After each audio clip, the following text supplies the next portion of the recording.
శ్రీరామనవమి పండుగ సందర్భంగా ఈ పర్వదినాన్ని పురస్కరించుకుని వైఎస్ఆర్ కాంగ్రెస్ పార్టీ కేంద్ర కార్యాలయంలో సీతారాముల కళ్యాణ మహోత్సవం ఈరోజు ఉదయం నుంచి ప్రారంభం అవడం జరిగింది.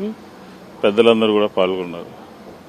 సీతారాముల కళ్యాణ కార్యక్రమాన్ని మనం అందరం కూడా వీక్షించాల్సినటువంటి అవసరం ఉంది, కళ్ళారా చూడాల్సినటువంటి అవసరం ఉంది. ఎందుకంటే రాముడు అందరికీ కూడా ఆదర్శం. ఆయన హయాంలో పితృవాక్య పరిపాలకుడుగా అనేక కార్యక్రమాలకి ఈ భారతదేశం కాదు యావత్ ప్రపంచానికి కూడా ఒక మార్గదర్శకుడుగా ఉన్నటువంటి మహనీయుడు శ్రీరాముడి యొక్క కళ్యాణం ఈరోజు. ఆయన హయాంలో ఏ రకమైనటువంటి పరిపాలన, ఏ రకంగా ఉండేది, ప్రజలందరూ ఎలా ఉన్నారు అని చెప్పని మనం ఒకసారి చూసుకోవాలి.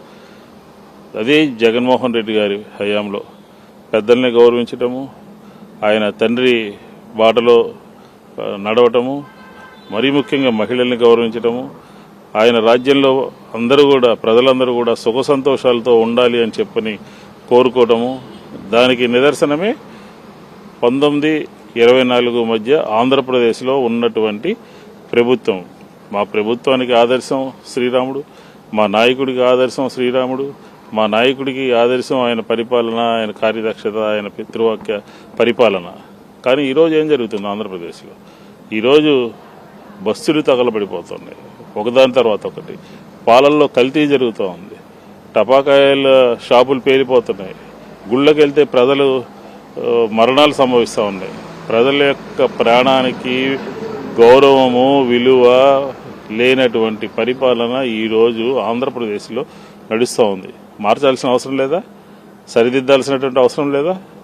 శ్రీరాముడు ఆదర్శం, ఆయన ఆలోచనలు, ఆయన పరిపాలన అందరికీ మార్గదర్శకం అని చెప్పని మాటలు చెప్తున్నారే.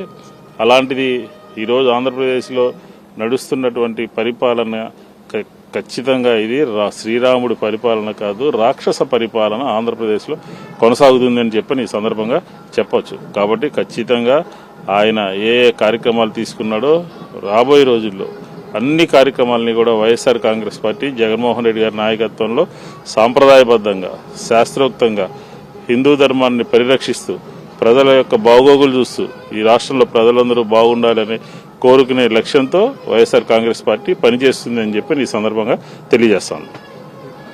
నెక్స్ట్, అసెంబ్లీ నిన్న కాక మొన్న కొన్ని రోజుల క్రితం ముగిసినాయి. ఈ కొద్ది రోజుల్లోనే తిరిగి మళ్ళీ అసెంబ్లీ ప్రత్యేక సమావేశం పెట్టాలి అని చెప్పని, చట్టబద్ధత అమరావతికి కల్పించాలి అని చెప్పని ఎందుకుని మీకు ఒక దురాలోచన వచ్చింది అంటే రైతుల్ని మభ్యపెట్టడం. ఇప్పటికే దాదాపుగా 33,000 ఎకరాల పొలాన్ని మీరు తీసుకున్నారు, ప్రభుత్వం ల్యాండ్ ఉంది. దీని మొదటి ఫేజ్నే పూర్తి చేయలేక తిరిగి మళ్ళీ రెండో ఫేజ్కి రైతుల దగ్గర నుంచి భూమిని తీసుకోవడానికి వారిని మభ్యపెట్టాలని, మోసం చేయాలని చట్టబద్ధత అనే ఒక కార్యక్రమాన్ని ఈరోజు తెర మీదకు తీసుకొచ్చి మళ్ళీ ప్రత్యేక అసెంబ్లీ సమావేశాలు పెట్టి అందులో తీర్మానం చేయాలి అని. ఎవ్వరూ కూడా, వైఎస్ఆర్ కాంగ్రెస్ పార్టీ కూడా తన నిర్ణయాన్ని జగన్మోహన్ రెడ్డి గారు చెప్పారు. అమరావతికి మేము ఎవరూ వ్యతిరేకం కాదు, అమరావతిలో జరుగుతున్నటువంటి అవినీతికి మాత్రమే మేము వ్యతిరేకము, అమరావతి గుంటూరు విజయవాడ మధ్య తీసుకురండి అని చెప్పాడు. కానీ వైఎస్ఆర్ కాంగ్రెస్ పార్టీ ఇంకొక ఆలోచన కూడా చేస్తుంది. ఒక పోర్ట్ సిటీని కూడా నిర్మించాలని ఆలోచన చేశాం మేము. గుంటూరు విజయవాడ మచిలీపట్నంలో పోర్ట్ వస్తే మచిలీపట్నం టు విజయవాడ మధ్య ప్రాంతంలో అభివృద్ధి జరుగుతుంది. అలాగే గుంటూరు విజయవాడ మధ్య ఒక రోడ్డు పక్కకి మొత్తం అంత పరిపాలన అంతా కూడా తీసుకొస్తే హైవేకి దగ్గరలో ఈ గుంటూరు విజయవాడ మచిలీపట్నం ఒక 3 సిటీస్ని రూపొందించాలని చెప్పి కూడా ఆలోచన చేశాం. కాబట్టి మీ అమరావతి చేసేటటువంటి కార్యక్రమాలకి, మీరు చేస్తున్నటువంటి అబద్ధాలకి, మీరు చేస్తున్నటువంటి ప్రజల్ని, రైతుల్ని మభ్యపెట్టి మళ్ళీ తిరిగి ప్రత్యేక సమావేశం పెట్టి ఒక చట్టబద్ధత కల్పించాలని కేంద్రానికి పంపించి ఒక ముసుగు వేసుకుని మళ్ళీ మీరు అవినీతి కార్యక్రమాలు చేస్తున్నారు. దీన్ని వైఎస్ఆర్ కాంగ్రెస్ పార్టీ పూర్తిగా ఖండిస్తుంది. అమరావతి విషయంలో మేము 15-19 మధ్య కానీ 19-24 మధ్య కానీ మేము ఎక్కడ సమూలంగా మార్చేయాలి అని చెప్పని మేము ఎక్కడ కూడా చెప్పలేదు. ఈ రాష్ట్రంలో అన్ని ప్రాంతాలు, రాయలసీమ, ఉత్తరాంధ్ర, కోస్తా జిల్లాలు అన్నీ కూడా అభివృద్ధి చెందాలి.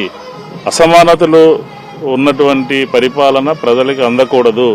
అన్ని ప్రాంతాల్లో ఉన్నటువంటి వాళ్ళందరూ కూడా అన్ని రకాలుగా ఆర్థికంగా, వ్యవసాయపరంగా, విద్యాపరంగా అన్ని ప్రాంతాలు కూడా అభివృద్ధి చెందాలి అనేది ఒక సిద్ధాంతంతో పనిచేస్తున్నాము.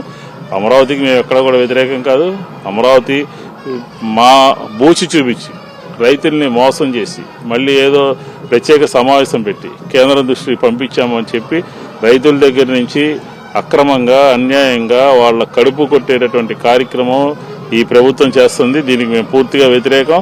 కాబట్టి ఖచ్చితంగా మీరు ప్రత్యేక సమావేశాలు పెట్టి శాసనసభలో మాత్రమే పెట్టి శాసన మండలిలో పెట్టకుండా చేసేటటువంటి కార్యక్రమానికి మేము ఇలాంటి విషయాల్ని ప్రజలకు అర్థమయ్యే విధంగా ప్రజల్ని ఎడ్యుకేట్ చేస్తామని చెప్పి ఈ సందర్భంగా చెప్తాము. అంటే మా స్టాండ్ క్లియర్. ఎప్పుడూ కూడా దానికి వ్యతిరేకం కాదు. ఈ రోజు కాదు, మొన్న చెప్పాము, అంతగతం చెప్పాము. అలాగే శాసన రాజధాని ఆంధ్రప్రదేశ్లోనే ఉండాలని చెప్పని కూడా, అమరావతిలోనే ఉండాలని చెప్పని కూడా గతంలో కూడా చెప్పాము. అయినప్పటికీ కూడా ప్రజలకి బూచి చూపించి, అంటే ఉదాహరణ కూడా కొంచెం చెప్పొచ్చు. ఈ మధ్యకాలంలో జరుగుతున్నటువంటి సంఘటనలకి వైఎస్ఆర్ కాంగ్రెస్ పార్టీ మీద నెట్టేసి తప్పించుకోవాలని ప్రభుత్వం, తెలుగుదేశం పార్టీ ప్రయత్నం చేస్తుంది. కాబట్టి ప్రజలందరూ కూడా గమనించాలి అని చెప్పని ఈ సందర్భంగా కోరుతాం.